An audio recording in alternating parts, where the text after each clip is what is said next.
Hello friends, जब सी A final का result आता है तो there are 3 buckets of students.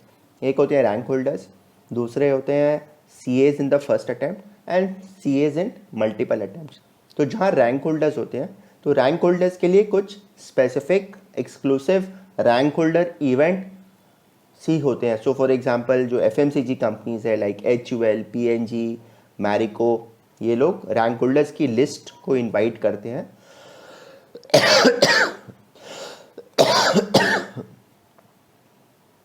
For a special placement programme.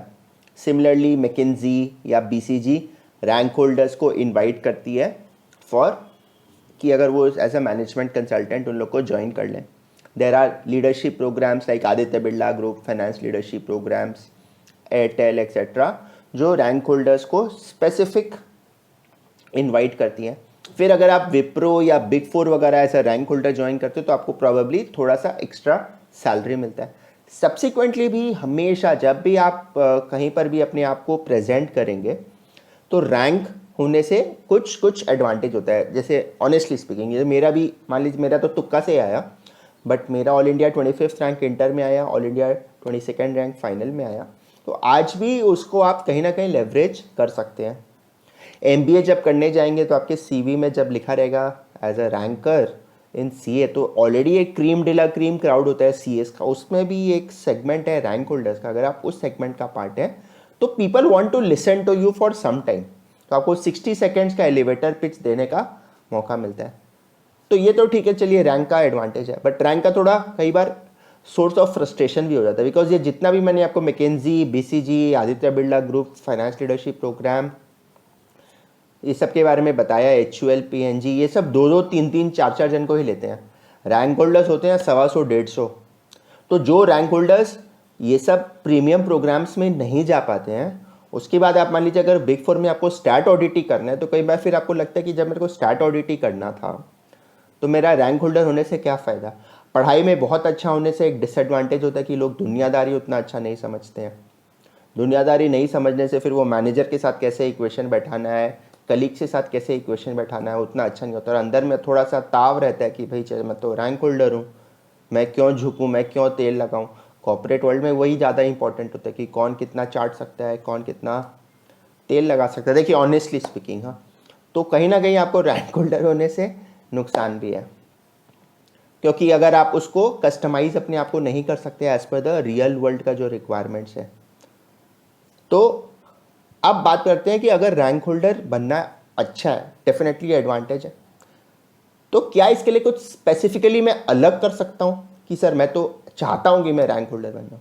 देखिए रैंक होल्डर के लिए चाहना तो कोई बहुत बड़ी बात नहीं है, हर कोई चाहता है कि वो रैंक होल्डर बन जाए, बट उसमें से सेलेक्ट लेट से 50% 50 पीपल ही रैंक होल्डर्स बनते हैं। तो प्रोसेस वाइज कुछ ऐसा कर सकते हैं क्या? आउटकम तो चलिए कुछ ऐसा स्पेसिफिक, अगर आपका ड्रीम भी है कि आपको रैंक होल्डर बनना है, उससे कोई बहुत बड़ा दुनिया को फर्क नहीं पड़ता, बिकॉज बहुत लोग चाहते हैं कि आप रैंक होल्डर बने।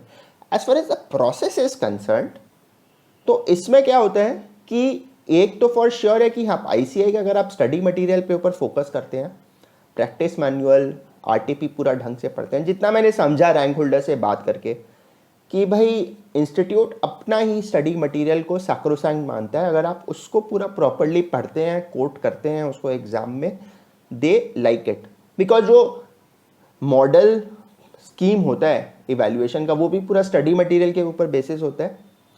तो वो एक पॉइंट है। दूसरा पॉइंट है कि आपका नेचुरल इंटेलिजेंस अगर है, उसका आपको इनहेरेंट एडवांटेज मिलेगा। अगर उतना हाई आईक्यू नहीं है तो एक तो बहुत हाई आईक्यू कि मैं एक बार पढ़ता हूँ मेरे को याद हो जाता है, मैं एक बार पढ़ता हूँ मेरे को समझ में आ जाता है, दैट इज़ फाइन। अगर नहीं है तो by dint of hard work, by dint of effort और कुछ स्ट्रैटेजी वाइज हो सकता है आप उसको काउंटर कर सकते हैं। बहुत रोल यहाँ पे गाइडेंस का भी होता है। So for example Unacademy 25th of October को 11 AM को एक स्पेशल सेशन अनाउंस कर रहा है फ्री विथ शुभम सिंघल, जो ऑल इंडिया रैंक 4 है नवंबर 2018 का। तो इस क्लास में वो रिवीजन भी करवाएंगे सीए फाइनल के लिए एंड स्ट्रैटेजी भी डिस्कस करेंगे कि कैसे रैंक होल्डर बना जा सकता है। इस हिसाब से आप ऐसा सेशन अटेंड कर सकते हैं। इसका लिंक मैं डिस्क्रिप्शन सेक्शन में शेयर करता हूँ, बिकॉज कहीं ना कहीं कुछ एक्स्ट्रा सीखने ही मिलता है। तो एक तो बात हुआ प्रोसेस वर्सेस आउटकम का। तो प्रोसेस में क्या होता है कि रिवीजन बार बार करिए, सी इंस्टीट्यूट का स्टडी मटेरियल पे फोकस करिए, राइटिंग की अपने स्किल्स को एनहांस करिए, बिकॉज रैंक होल्डर्स और नॉन रैंक होल्डर्स में एक पार्ट ये होता है कि वो 3 घंटा का जो एग्जाम है उसमें अपना जितना नॉलेज है उसको फटाफट असिमिलेट करके उस पेपर पे सजाते हैं, बिकॉज एग्जामिनर तो आपके दिल के अंदर झांक कर नहीं देखता, वो देखता है कि पेपर पे क्या लिखा है। तो पेपर पे वो लिखा है जो आप 3 घंटे में मैनेज करते हैं। तो जो स्ट्रेस अगर आपको हो रहा है, पैनिक हो रहा है, रैंक होल्डर्स जनरली उससे ऊपर उठ पाते हैं।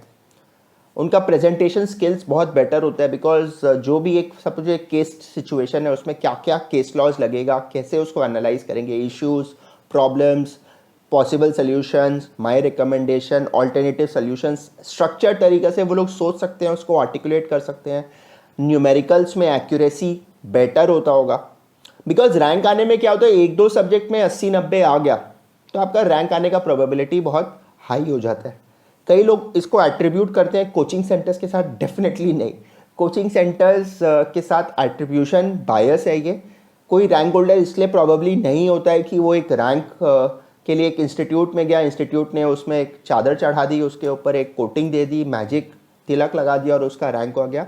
हाँ, डेफिनेटली एक स्ट्रक्चर्ड तरीका से अगर कोई इंस्टीट्यूट पढ़ाता है तो वो कहीं ना कहीं आपको हेल्प करेगा बेटर प्रिपेयर्ड होने के लिए। अल्टीमेटली ये आपका प्रिपरेशन है। जैसे शैली चौधरी का मैंने इंटरव्यू लिया था, उसने कहीं पे भी कोचिंग नहीं ली थी for CA final, for that matter. एक दो जगह का कहीं नोट्स लिया होगा तो अलग बात है। तो रैंक आने के लिए कोई नेसेसरी नहीं है कि आप कोचिंग टॉप एंड इंस्टीट्यूट्स में ले। आपको अपना सीए फाइनल का सिलेबस थरली पढ़ना है, दोनों ग्रुप एक साथ देना है, इंस्टीट्यूट का स्टडी मटेरियल को थरली करना है और आपका स्ट्रेंथ्स एंड वीकनेसेस के ऊपर फोकस करना है। मेरा रैंक आया था in spite of the fact कि मेरा इसका में 45 आया था। तो ऐसा भी होता है कि रैंक होल्डर ज़रूरी नहीं है कि हर सब्जेक्ट में अच्छे होते हैं, उनके भी एक एरियाज ऑफ वीकनेस होते हैं। बट मेरा अकाउंट्स, मेरा माफा, ये सब काफ़ी अच्छा था। अकाउंट्स में मेरा तो शायद 80+ ही आया था।